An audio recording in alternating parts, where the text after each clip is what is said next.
and welcome back to the channel. I hope you're all having a fantastic day, and I thank you for clicking on this video. If you're continuing to see part 2 of my Final Fantasy VII Rebirth review, I hope you're ready to see what's to come, and I hope you all enjoy. However, if you're new, I highly suggest you watch part 1, as that is very crucial to see what I think about this game so far, as well as some key points for context for the upcoming part. With all that said, I hope you all enjoy. Have a good one.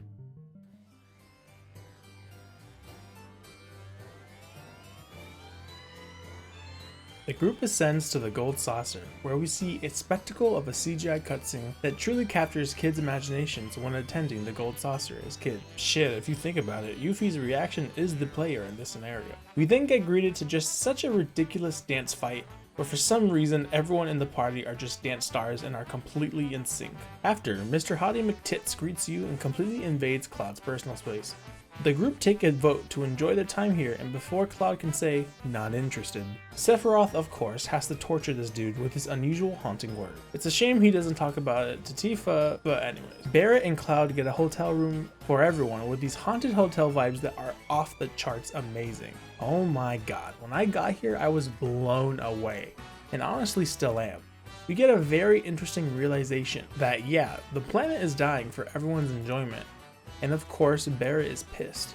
It's here we get to be formally introduced to everyone's favorite cat, Cait Sith, who yes, I know it's pronounced Ketchi, but since the game decides to use the nostalgic pronunciation, I'll just name him Cait for the review. He is very much a fan of having that Disney magic and loves giving out fortune reading. And so when the time comes for Cloud's readings, we get very eluding readings that are for sure important later on.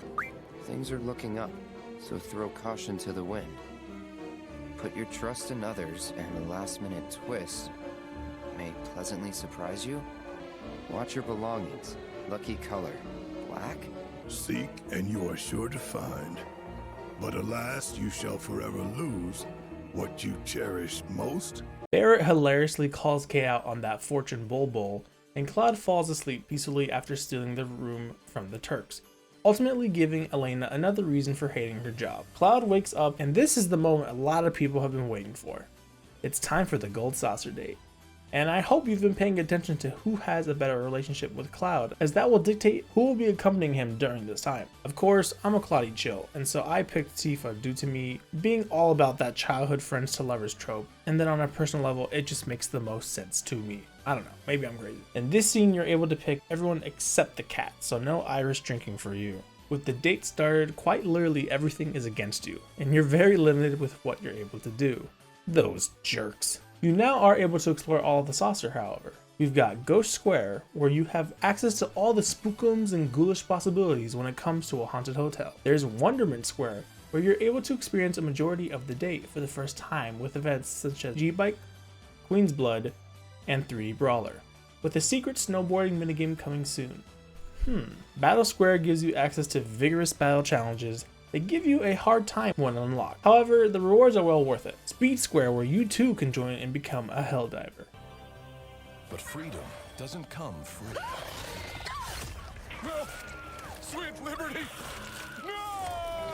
With a sci-fi shooter game. Event Square is teased, where you get to see Jessie as a portrait, and you're able to get unique dialogue depending on your partner. The Show of Loveless G edition isn't available yet, so maybe another time. And finally, Skywheel Square, where shippers go either to thrive or die. After being cock-blocked by a disturbance in the Force, the talking cat comes and warns us of a wee shooting in the lobby, where supposedly a man with a gun for an arm shot Jenner troopers and innocent civilians. With everyone assembled, Dio, who is frightened by Cloud's beauty, gives him 24 hours to prove Barrett is innocent. We head down to Corel Prison, where from what the drunk cat explains, sounds like an unholy place where someone like Yuffie, Tifa, and Aerith should never go, for obvious reasons. We get a oh so welcome party full of headaches that come with them, and we are then seen to have to work with the sleazeball that is Corel Prison's ruler, Gus, who for obvious reasons is pretty much another Hojo. Unless you fail to deliver, in which case, well, let's just say there are plenty of other ways to raise the funds on Cloud. With the help of our Chocobo friend Pico, Billy, and a Chocobo caretaker named Esther, who looks too clean-shaven and pristine to be down here, we head up to win the prize money for Gus. It's here we get our first look at Chocobo racing. It's an easy race, however, once you unlock more cups, they open up and get more interesting. I'll go into them later during the second saucer visit, but for now, enjoy bullying the average rich Genshin player. Also, enjoy an angry Elena suffering from heat stroke. Oh, I'm fine, thanks. Do you know how hot it is out here? I'm melting. Ugh, God. What asshole decided our uniforms had to be black? I'll be there as soon as I can. You freaking better. And bring something cold to drink. Or better yet, ice cream. Is vanilla No okay? vanilla. Seriously, I'm getting heat stroke over here. I'm gonna die. You want that? Do ya? With our friends freed, we head into the desert and meet up with Barrett, where he lets us know more of his depressing backstory. When the Corel reactor blew up and Shinra torched all the townfolk, Barrett and his best friend Dine were left for dead, with both with both losing an arm and Dime seemingly dying. However, he's been alive this whole time, and so Barrett decides to confront him alone. Dine, after suffering severe brain damage, is now a complete lost cause who believes he has nothing left to lose, and so he sees Barrett as a traitor and an enemy. Liar! You're with him! You brought him here to kill me! Only a Sith deals in absolutes. I will do what I must. You will try. Don't try it. A climactic battle of longtime friends begins with Barrett left the winner. Barrett pleads to Dine to accept his help and tells him about Marlene. Dine, with more delusions, accuses Barrett of stealing Marlene from him.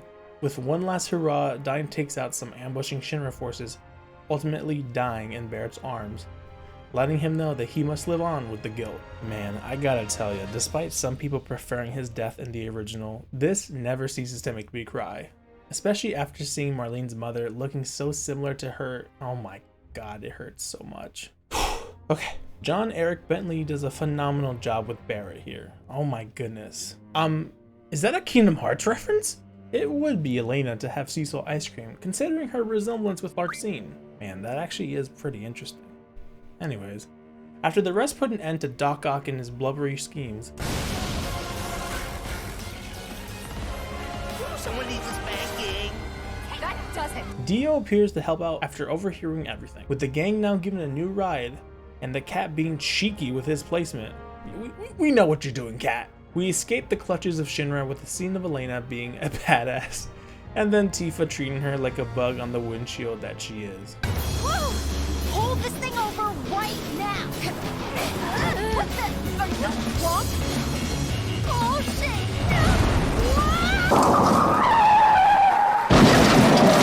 Nice to see that Reeve is a fan of Kate. Seems the cat really gets around. Eventually, due to being lost, Kate does his usual ritual. Meow, meow, meow, meow, meow, meow, meow, meow, meow, meow, meow. And so we head towards a location that houses famous mushrooms. Wait, mushrooms? Jungle? No. This means it's Me? Gongaga. But before Gongaga, we are able to explore Corel Desert, and its vast open space combined with the use of the buggy give it a unique feel. The buggy feels great, and you almost never find a time when it gets stuck on something while controlling it. Also, being able to summon it almost everywhere makes it very fun. Wait, is that Cloud Jr.? We must save him! There you go. You're safe now, little buddy. With us approaching Gongaga, Aerith shows some interesting emotion, which I gotta say I was waiting for so long. Being a big Crisis Core fanboy, I was anticipating seeing what the likes of Aerith and Cloud would say, and oh my god, they're actually talking about this stuff. While exploring the vast beautiful jungle, my mind is not only captured by how amazing Gongaga looks and that killer world theme, but also by what Gongaga can have with its story elements. My mind was racing with the possibilities, and there was one character I was hoping to appear. With Tifa swooning over some Gongagan mushrooms, they are ambushed by the local villagers when freaking Cisne appears. My hype levels were set to maximum. Holy shit. I could only imagine how original Crisis Core fans were feeling when she appeared. Also, that Crisis Core music accompanying her reveal, ooh, it hits all the right spots. Love to see how Cisne instantly recognizes Cloud, but interestingly doesn't ever reveal it through the game. Also, so Cissnei knows the drunk cat, huh? Cissnei leads them to a memorial for the people of Gongaga who lost their lives, as well as a sorry for the reactor blowing up. This is an interesting decision by Shinra, as we've seen what they did to Corel. Even Barrett calls out that it's weird. I'm going to assume it was due to Cissnei being an advocate for the region, and since, spoiler spoiler, she's a former Turk, they allowed it.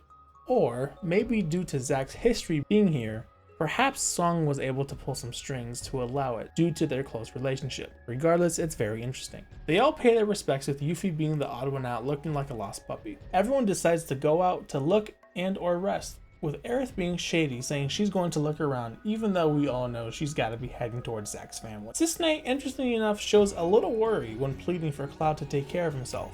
And I'm going to assume it's due to his connection to Zack, and seeing how he might be all that's left from Zack's life, I could see her showing interest to keep him safe. Or perhaps I love these characters too damn much and I'm just a sappy fan. While exploring Gongaga Village, you can talk to your crew, where Red judges Cloud's mushroom sniffing skills, Tifa lovingly tells Cloud she can cook him anything, bro needs to lock in. Barrett somehow mentions that the ingredients Jessie was going to use in Remake to make the pizza are to actually make a love potion.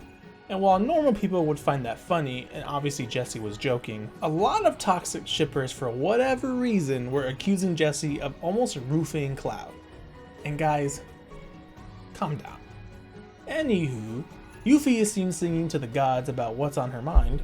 I am so bored right out of my brain. If I don't die first, bet y'all go insane.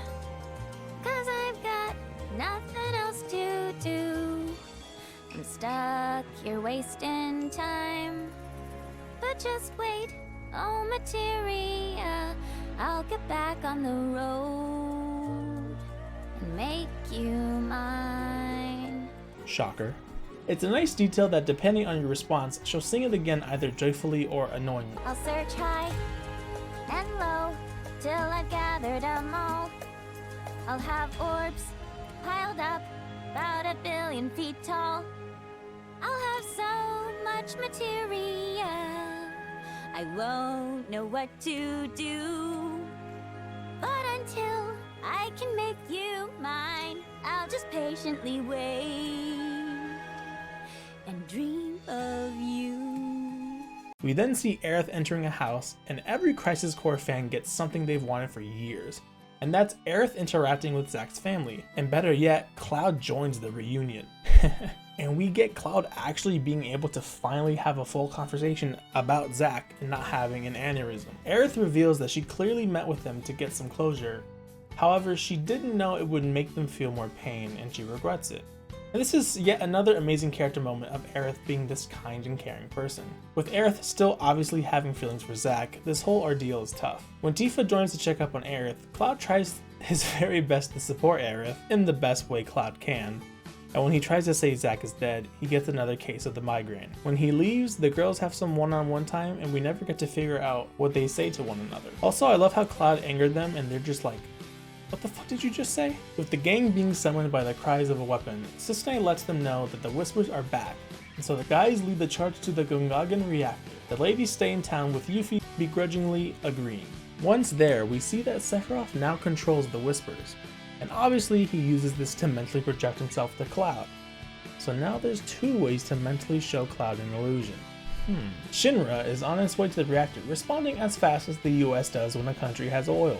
The level to the reactor reminds me of Midgar, with its cramped spaces, rusty pipes, and destroyed scenery, but at the same time it has a beautiful essence to it, due to the foliage trying to take back control of the area. Also, I'll make it quick, but the level design in Rebirth is so much better than Remake. Just adding different paths that lead to the same end goal adds a lot. The dudes reach the reactor, and with the dense amount of Mako juice filling the place, Cloud is already starting to get high on the fumes. Shinra arrives and starts getting everything ready for their oil extraction when Scarlet sends the Goon Patrol to get in our way. They obviously fail, and so she sends in Hojo's latest incestuous relationship victim, and they fall just the same. But during the fight, the Mako fog gets more thick, and it's having a heavy toll on Cloud, eventually to the point where he's on his knees trying to keep his balance. Scarlet comes to third party when we jump to the girls getting worried after hearing the explosion. Cissnei says she has a bad feeling about all this, and so with Tifa leading, no doubt they immediately head towards the reactor. Who's a good boy? Yeah, you are. Being able to explore Gongaga with Tifa, while short-lived, was really fun and made me wish we could choose who leads the group. However, this part of the chapter is no doubt an acknowledgement of one of Tifa's biggest parts that will be going down in part 3. With the ladies putting Shinra grunts in their place and exploring a new location of the reactor, full of awesome level design, they finally arrive in time to finally put the hag in her place. But of course, the girls gotta strike that pose to assert dominance over the elderly. With Scarlet defeated, a weapon stops by to say hello, and Tifa is separated from the rest. Tifa is left hanging for her life, and Cloud, seeing his childhood friend in danger, immediately locks in with the help of Sephiroth. After Cloud effortlessly slaughters the troopers, Tifa tries to comfort him due to him losing control, but Sephiroth now has enough control over him, and so Cloud accuses Tifa of being a Genova hallucination. Cloud, now full of doubt, attempts to murder Tifa like he's on Mustafar. With Tifa barely dodging and ending up in the pool below, she's now essentially dead due to Cloud's action. This isn't water we're talking about, this is straight up Mako. Even if Tifa was able to make it to shore in time, I doubt she would be able to live it off, or she would definitely have some ramifications due to it.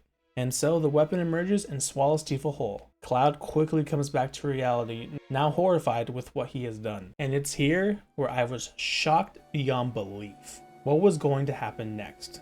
I was on the edge of my seat, and it didn't disappoint. We get to see the live stream.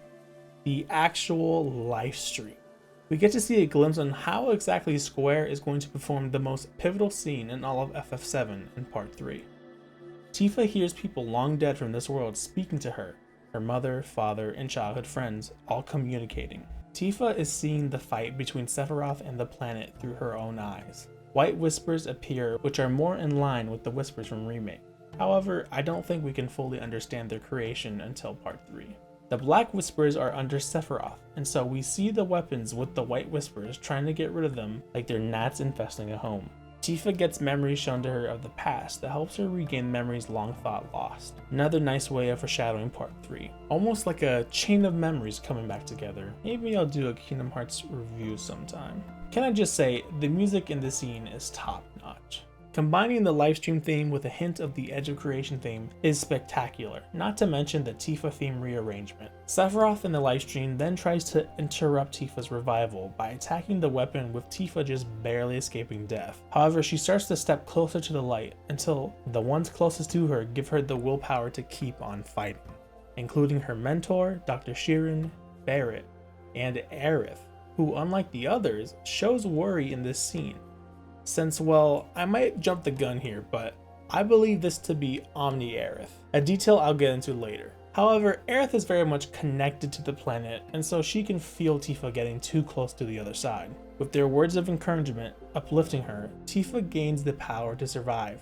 However, she does notice that one person is missing from her key people, and that's Cloud. She reaches out to him, but he's unable to hear her cries. The weapon resurfaces, helping Tifa get back to where she belongs, descending from the sky like the angel she is. Now Barrett, if you would please.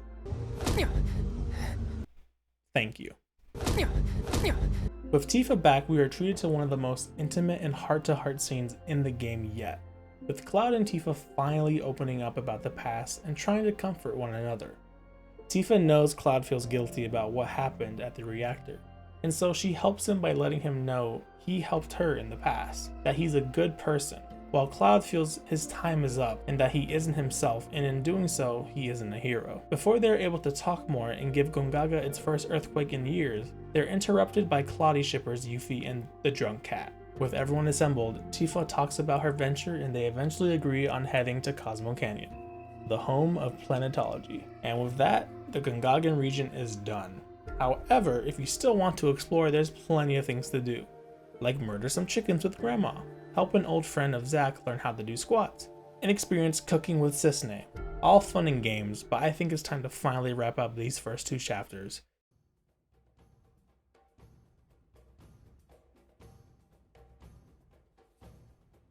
The gang meet up with the pilot, and it turns out to be none other than Sid Highwind, who's more Han Solo than wife beater, and I honestly think it's for the best. Also, cute Aerith moment, isn't she adorable? After an awesome flight sequence, we land in the lovable desert canyon, Cosmo Canyon. An area that is brimming with fun verticality, open spaces, and chocobo gliding that you'll either hate or love. And I'll just get this out of the way. The worst part of this game for me was easily the Gears and Gambits minigame. Gameplay wise, I think it's fun, but it's way too complex and confusing as heck. Giant wall of text that explains everything? No thanks. But it gives some of the best cutscenes in the game that will make it worth the struggle. Somewhat. Oh Biggs, Wedge, Jesse, you will all be missed. When reaching the main town, we get to see a side of Red that we never previously saw. His voice is completely different, and it was like this as well in the original. From my research, it seems it was more obvious with the Japanese text, but yeah, Red isn't this ancient creature, he's just a kid who put on a rough persona. Very interesting, wouldn't you say? We get to chill with a bunch of tree-hugging lovers, and Cosmo Canyon is just a spectacle to behold. And that music, oh man. We meet with Mr. Oldman McGucket, and he helps enlighten the group when it comes to everything planetology. And when Tifa tries to explain what she experienced back in Gongaga, she's quickly shot down like she's a dumb Midgarian who was clueless. Prick. During this segment, once again, the team provides their feelings towards the people, and well, needless to say, some are nicer than others. Everyone gathers for a Lantern Light Festival night, where Aerith has a sweet moment talking about her being the last of her kind, and the importance of her loved ones. A beautiful shot scene that gives a great character moment. Suddenly, Bugenhagen comes yo-hoing his way to Nanaki, getting him ready for his trial. Here we get to learn about Nanaki's past, his family, and his future role. With his buddy Bear along for the ride, they journey down into the Cave of the Gi, where the atmosphere is off the damn charts amazing. Love the use of red everywhere, and the level layout is fun and explorative. Nanaki and Bear give the Gi a good beating, and we see that Nanaki's father wasn't a coward and instead gave his life for the village and aftermath, leading to him being forever encased in the petrification spell. It's a very touching scene that hits. We are then invited to join the leader of the Gi, Natak, who takes the crew on the River of Styx, where they are floating just above the livestream. He leads them to the Gi's location, where he tells them that they aren't from Earth, and due to it, they are unable to die, since the livestream will not accept them since they weren't born from it. Their hope from oblivion is the black materia that they say will give them the ability to do so. Obviously, these guys are sketchy, and so the gang, while wanting to help, won't allow the world to end. Also, the Gi are maybe aliens? I wonder if they have any black-like goop that would make one dance.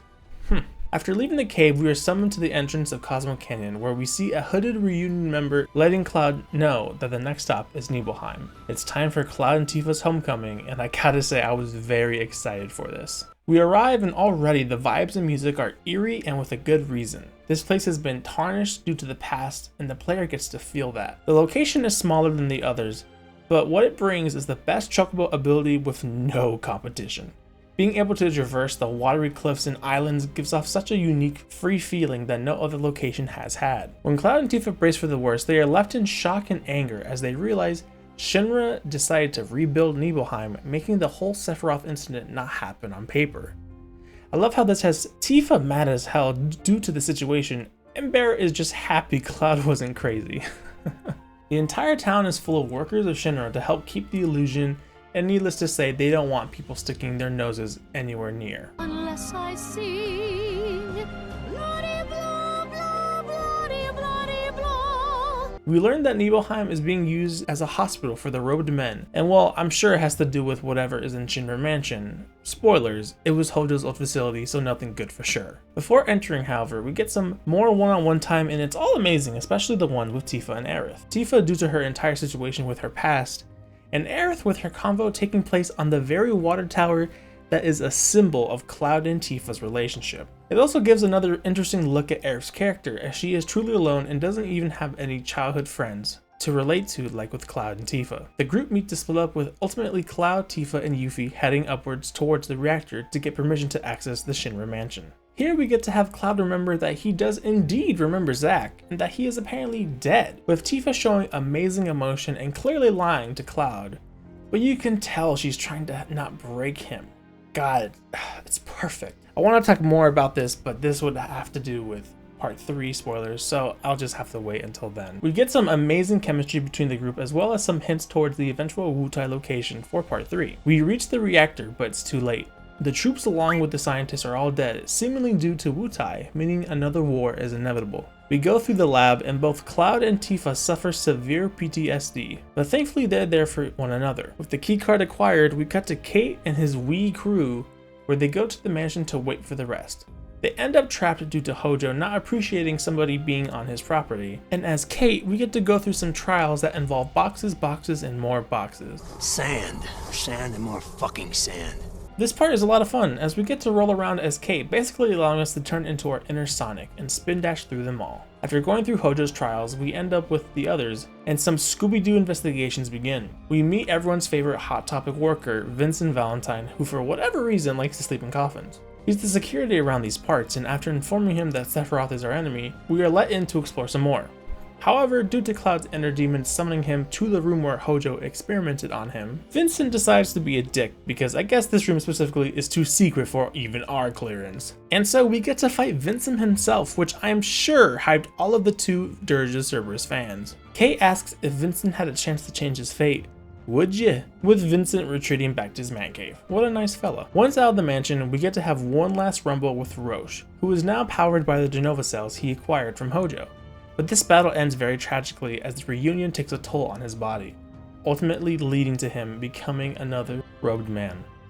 Cloud during this fight is also told by Sephiroth to retrieve the Black Materia, and so Kate guides us to the fact that in order to find the Black Materia and enter the Temple of the Ancients, they need the key and Dio is the only one who has it. And so ends the Nibelheim chapter and onto the second Gold Saucer visit, which means it is finally time for the date.